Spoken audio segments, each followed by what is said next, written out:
morning, and welcome to another design video by me, Pandan. This is FIANA, a framework for designing your opening maps in your Fire Emblem ROM hacks and fan games. We're here to talk about how you can make your opening map as compelling, interesting, and fun to play as possible. I know I've talked a lot about map design in the past in my Dagger video and a few others, but I really want to dive deep into the art of the opening map. And the reason I want to put a microscope to the opening map is that this is the map that you're going to play the most.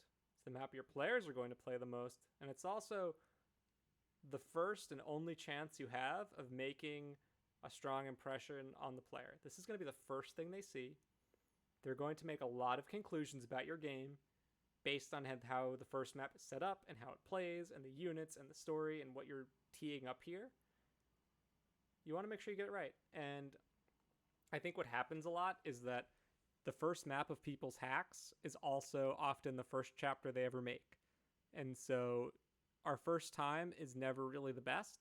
And unless we go back and rework and improve, and the longer we go into the hack, the harder it is to go back and make edits.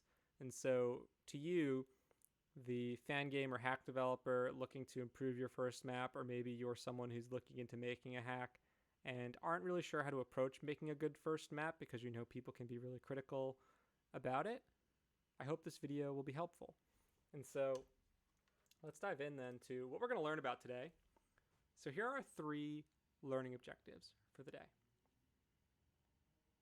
By the end of this video, you should feel comfortable being able to identify various opening maps in the series and what makes them work.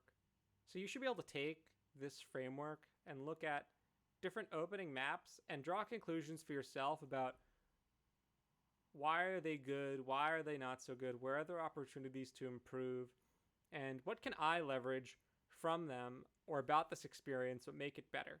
Like, for example, in Hector mode, Chapter 11, Another Journey, conceptually, I love that map.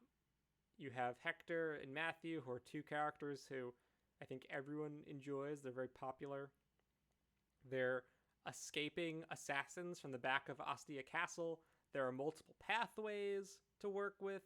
You're fighting soldiers with an axe lord. It's very different, but where it falls flat is that despite the multiple pathways, despite the choices, you still only have 2 units, one of whom is a thief, and unless you played Lin mode, his stats are going to be crap, and he's mostly up against lance users, so he's going to take like a hit.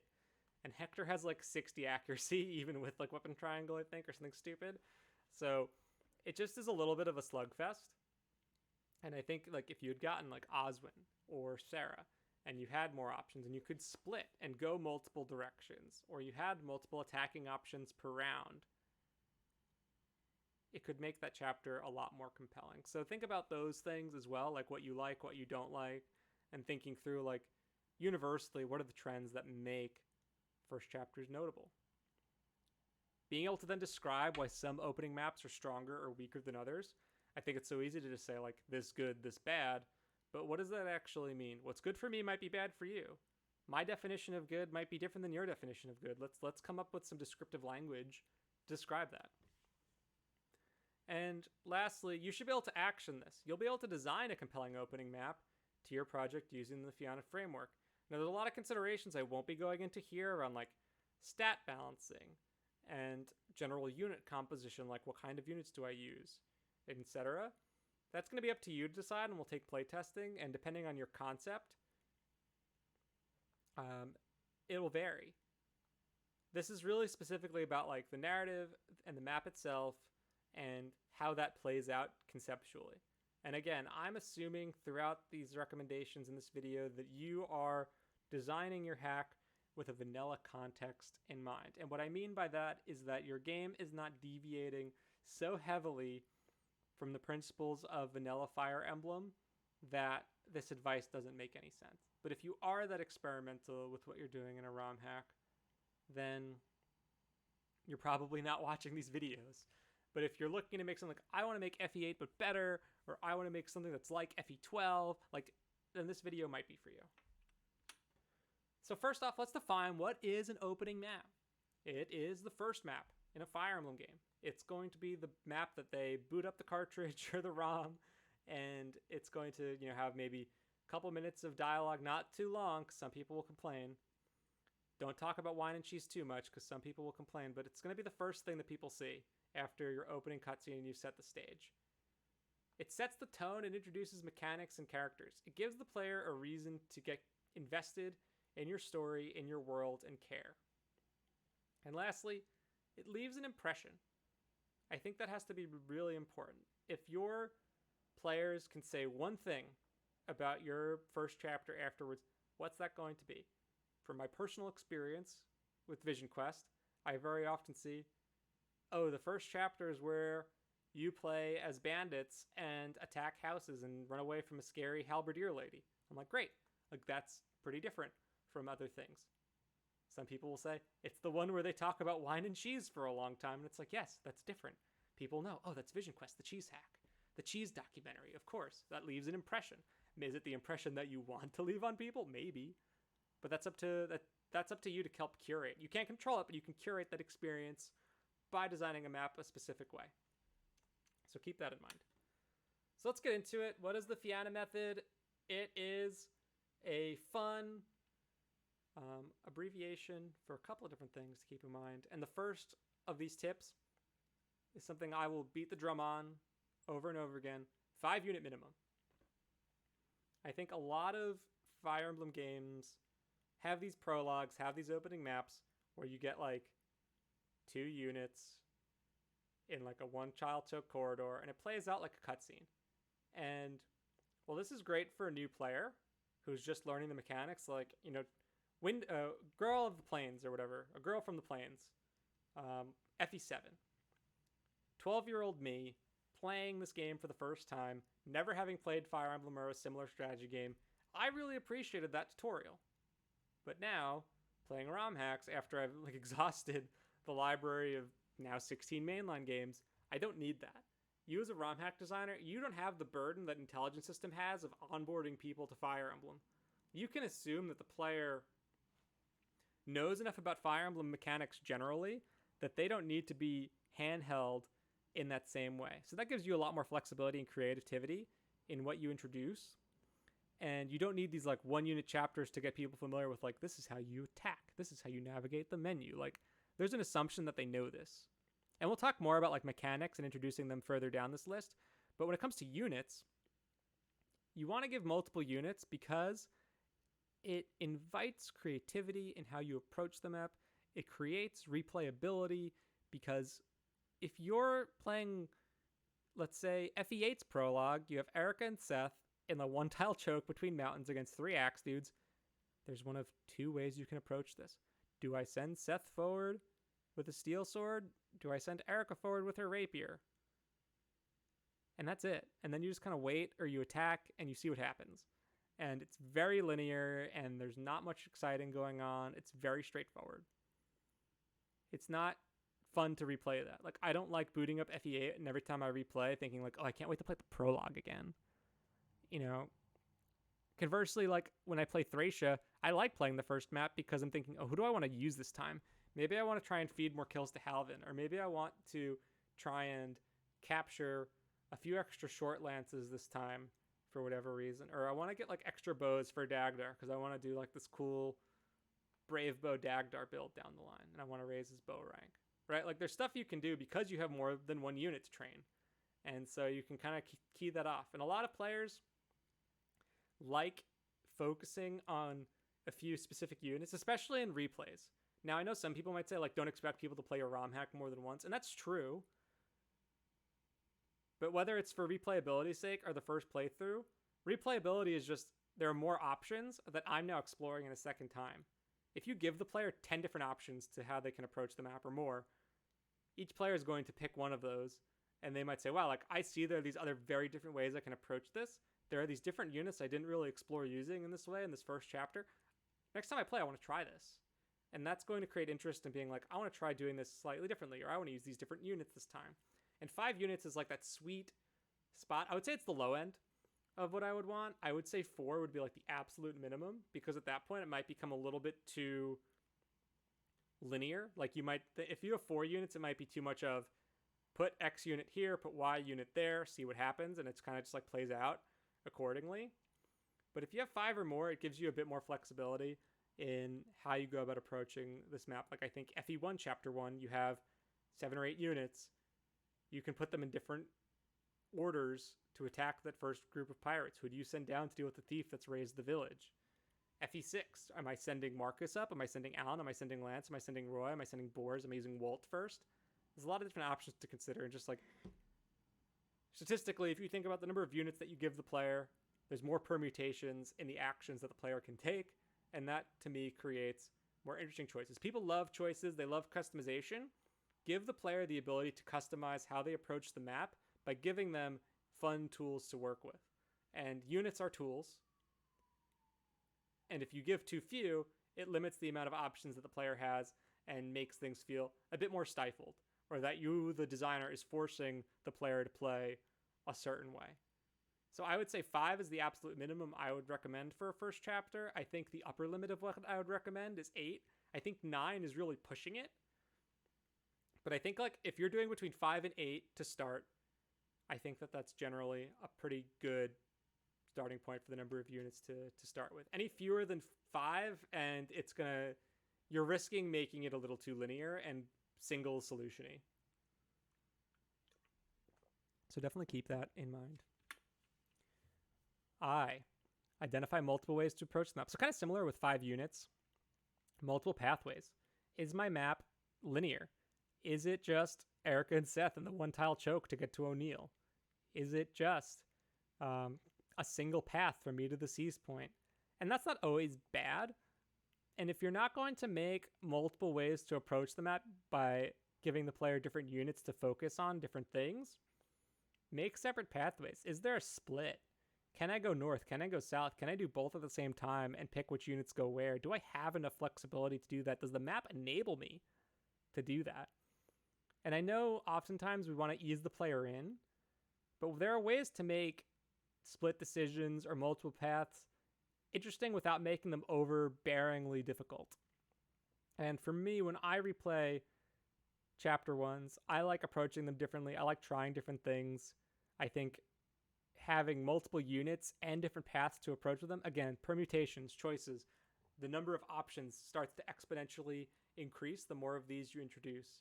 And if you can do it well and say like, okay, there's a north path, there's a south path, you have 6 units, you can send 3 and 3, which ones are you doing where? That gives the player so many options. And you can do that in such a way where you kind of simply introduce these characters, you introduce the map, and you give the player multiple ways to approach it so that, hey, if I die, I don't have to just do the same thing again. I can try something a bit different and still have it work. So something to consider. Third, more of a narrative thing. Avoid infodumps. So FE8's guilty of this with its world map dialogue, and I think thankfully the community at large has like really derided against this for some time now, that I don't see it happening very much.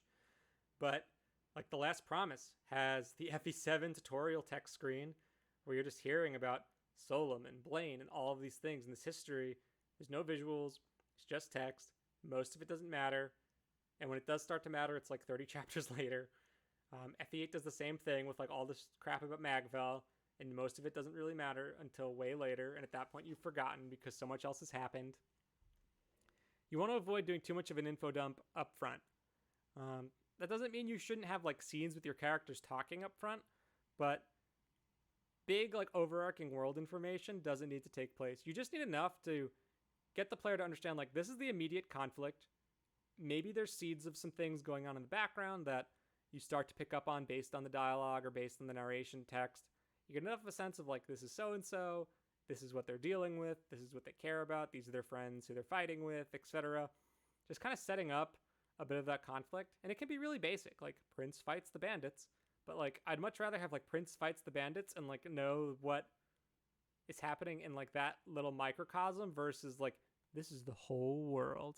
And let's like go zero in on this prince over in this rural country fighting bandits. And it's like, well, you just introduced like all this grand war stuff and now you're just talking about bandits. It's like the dissonance. So keep that in mind as well. Introduce the information when it's relevant. The world building stuff that you have and that you're eager to share with your player, share it with them when it matters to them. Tease it out gradually. Make mention to it. Have a character that's like, oh, this character comes from this place that's far away, that's like this. I'll keep that in my back pocket, but I'm not going to drone on and on about it until they're there or they're about to go there and it's going to be relevant information.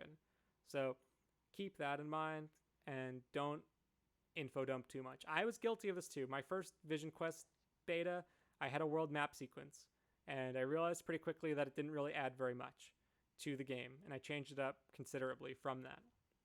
And so info dumps, they're not interesting. People don't remember, and your world is always going to be more interesting to you than to someone else, especially when you do an info dump, unless you weave it in naturally throughout the course of the game and you just give them information when it's relevant. People are going to forget, and so keep that in mind. And naturally introduce mechanics. So,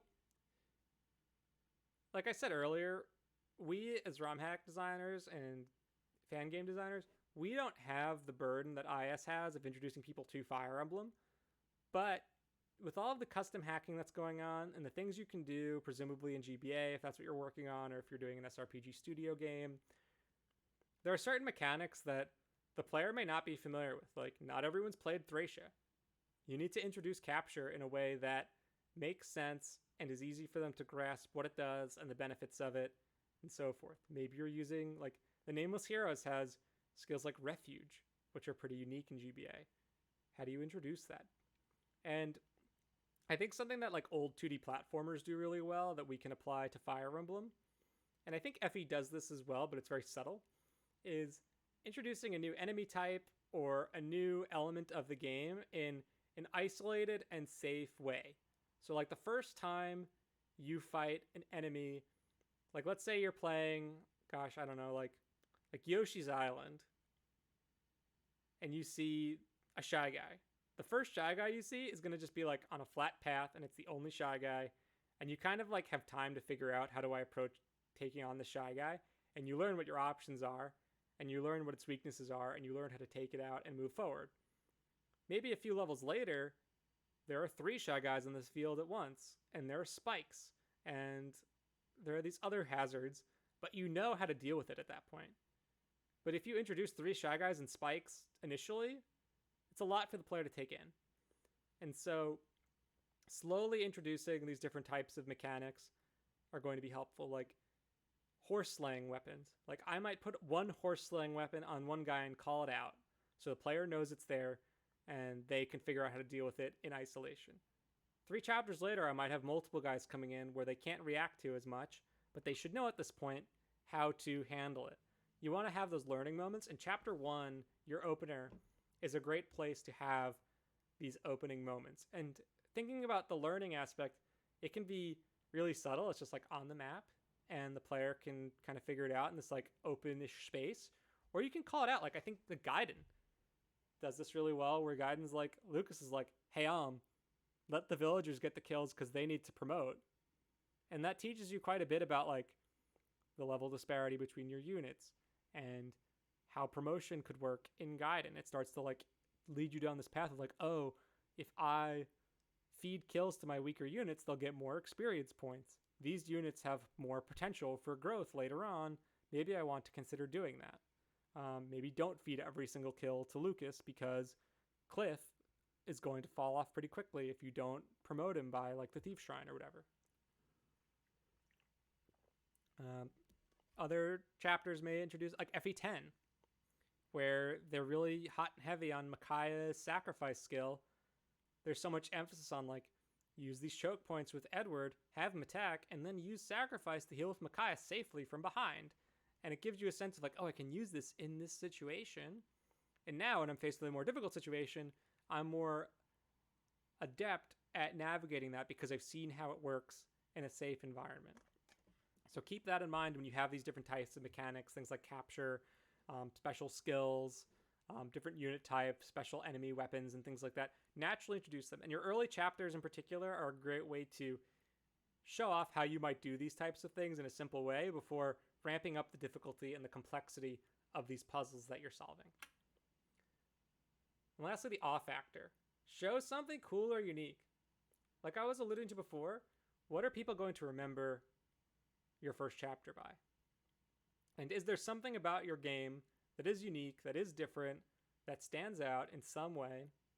And that can be the setting, it can be the unit composition, it can be the type of lord that you have, it can be what the plot hook is. Like, I don't think people need to recreate FE1 anymore. Like, I think we've seen enough of the prince and his green and red cav and the paladin Jagan, like, taking out the bandits. Like, we've seen that so many times. And while I would say it can be refreshing to go back and replay that again in a new way with, like, a different take on it, it's not going to be particularly memorable. It's like, throw it in the pile with all these other hacks that do that.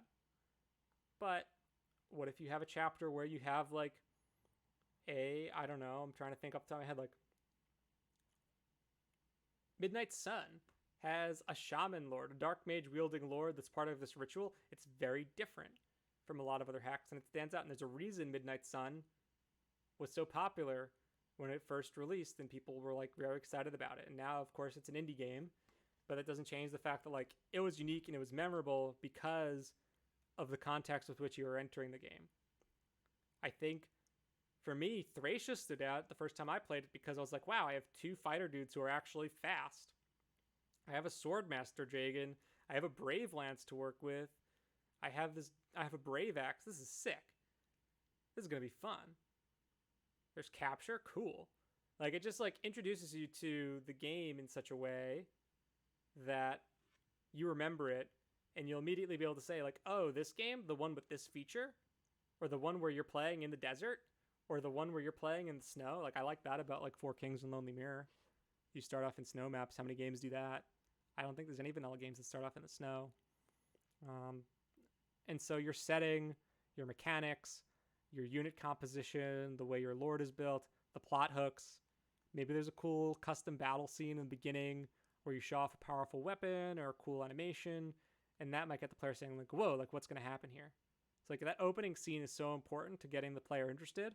And that's not only just for the opener in terms of the narration, but also in the map, and how do those two play off each other. So keep that in mind. Like, what's going to be cool or unique about your hack, and can you show it off in some way that the player can get that impression? So keep that in mind. So these are the 5 tips for making a strong opener, the FIANA framework. Keep these all in mind. Boars and Walt will help you out. They're part of a good first chapter. I like FE6 Chapter 1. I think it's pretty simple. I mean, it's a linear path, which isn't my favorite, but you have 6 units to work with. They all can do slightly different things, and they give you options for how you want to approach the map, and not just make it like, okay, I need to put Seth or Marcus here, and then everyone else kind of goes here, and then I just do these things to live, and that's my only path forward. There are different options. You want it to be a little sandboxy to help the player get accustomed to it and try different things. So keep these tips in mind. These 5 tips for making an opening map. Take a screenshot of this, save it, keep it up when you're thinking through things. I hope this is helpful. It certainly is helpful for me when I'm thinking about what else I want to do if I was to make an opening map again. But that's it. I got my slides out of order, but we'll just wrap it up here, guys. So thanks again for watching. I hope this was helpful to you when thinking about the different types of maps you could be making. And for an opening map in particular, what's going to make the player interested in playing it again and again? What's going to get them hooked? What's going to get them invested? And most importantly, what's going to be fun? And I think even for you as the designer, what's going to be fun for you? Do you want to play this map over and over again? Is this map so linear and boring that you don't even want to touch it after the first time? Like, that's a problem. Like, you want to be excited about your first map. Because if you're not excited, other people won't be. So hopefully these things will help you create a first chapter that is memorable, that is fun, and that people will want to play again and again because, like it or not, if they want to play your game, they have to play your first chapter. Thanks again for watching, guys. My name is Pandan, and be safe out there. And remember, if you love someone, tell them. Until next time, be safe.